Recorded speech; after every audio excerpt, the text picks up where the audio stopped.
Welcome to Streaming Deluxe. My name is Mr. Orange and welcome to a new review video. So the name of the game is Over the Alps, and Over the Alps is an adventure indie World War Two storage RPG game. So that's maybe the best way to describe it. And it's a very story centric text adventure. So you're not moving around like in a classical adventure game where you just click on stuff and then you move around.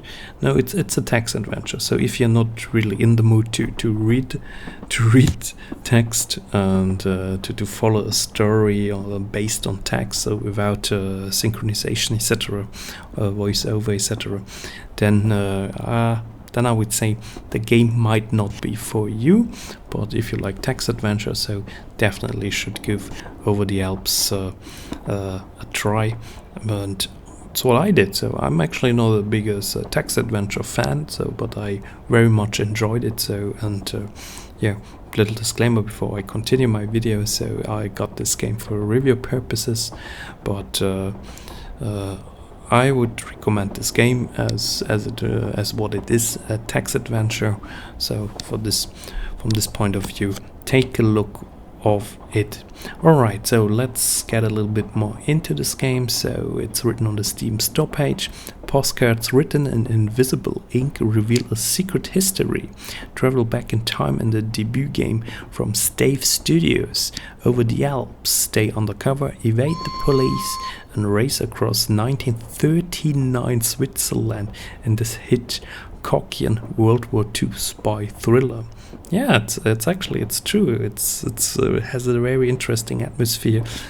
Playing there in Switzerland, in the Italian-speaking part of Switzerland. So very interesting. So if you're a big fan of Switzerland, if you like Switzerland, so you should definitely give this game a shot for a load for the atmosphere. All over reviews on Steam are positive, 26 reviews. Then release date was the 31st of March, so very recently, over 1 week ago. Yeah, developed Stave Studios, as I said. It's their first game, and the price at the moment is €10.79, so also must be around $11. And yeah, I played it like a little bit, like 1 hour, I would say, and I'm definitely going to continue this game and also to finish this game, since I have to say that I very much enjoyed the story. So in the background, I don't want to spoil too much, so I mean, you can now go and read everything that's here in the background of this video, what I call the gameplay of this game. So I don't want to spoil it too much, so well, just listen maybe to what I say, but not read everything. So this is going to be anyways a bit more complicated. Alright, Eurogamer is saying that some games have you from the start screen, so it is with Over the Alps, a narrative adventure from a team that's had experience at both Inkle and Fail Better, so knows quite a bit about this narrative adventure stuff by now, so they recommend it. Touch Arcade Rides. Over the Alps is a fantastic game. It has a believable story, realistic characters, a great setting, several hundred different choices. Yeah, it's true, a lot. Multiple endings, a great balance between relaxing discovery and hard-pressed action, and emotional moments that make you feel. And now I would add moments that make you laugh. That's maybe also important to say. So Game Reactor, Over the Alps is one to look out for, especially if gripping immersive narrative adventures are your cup of tea. And then they also won some awards. For example, they won, where was it?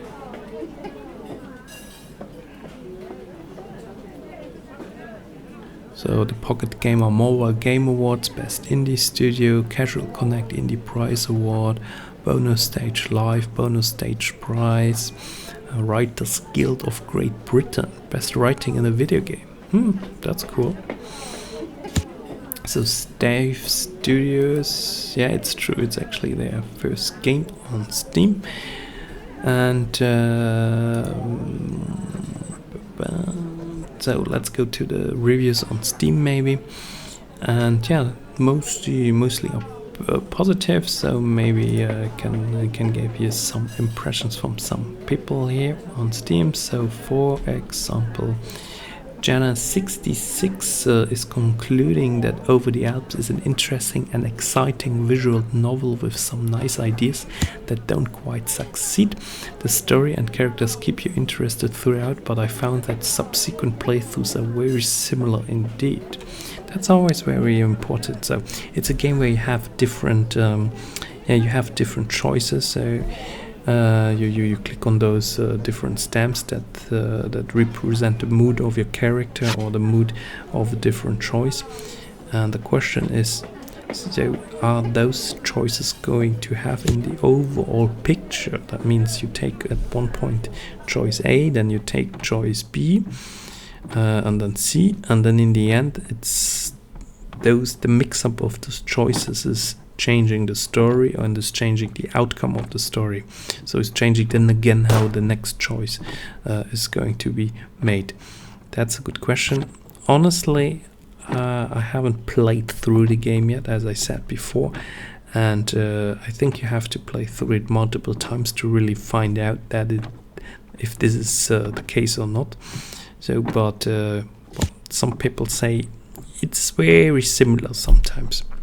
I just let it stand there. I cannot really comment if this is true or not, but I would say, I mean, it's definitely a game that you're going to enjoy to play several times.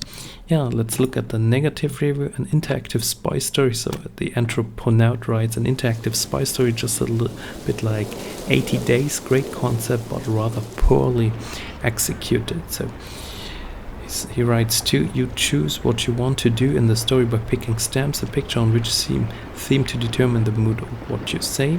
Stamps like aggressive, nice, polite, secretive.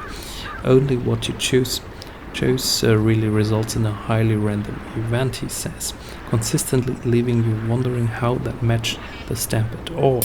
And that then leads to randomly good or bad results. It would have made more sense just to roll dice. So yeah, he's criticizing this aspect, what I just said. There may be a positive review. Cindy KJIA writes, this is a masterpiece with all the elements of a grand adventure. Well written, branching narrative, simple yet powerful art, engaging characters, and a soundtrack that sets the mood. Yeah, I also agree to this. The soundtrack is always very, very perfectly to the situation in the story or to the narrative, so it really feels good. I mean, this is what we want in a narrative, in such a story, novel story heavy game. So we want actually that the sound fits perfect in the mood, and then also we have those choices that we click a little bit around. So, I mean, that's important.